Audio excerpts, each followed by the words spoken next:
เอาไว้มานานแสนนานเดือนปีที่พ้นผ่านยิ่งนาน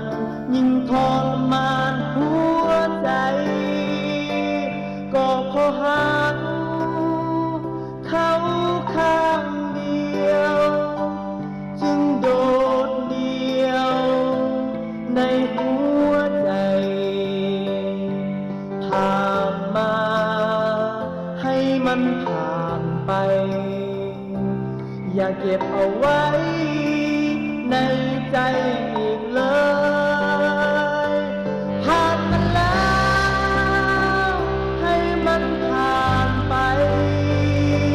อย่าเก็บเอาไว้ให้ใจเจ็บซ้ำจะจดจะจำเป็นบทเรียนสอนใจว่าต่อไปจะบ่มีอีกแล้วหักเขา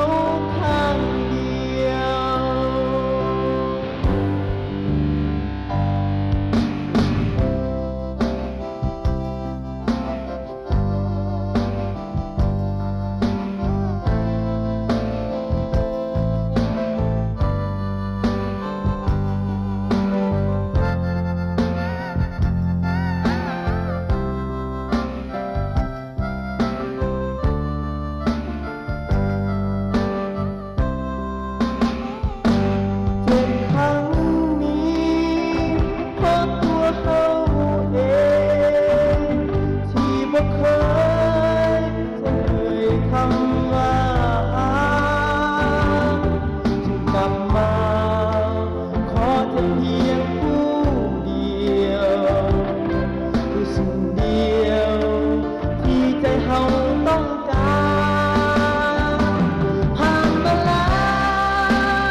ต่อไป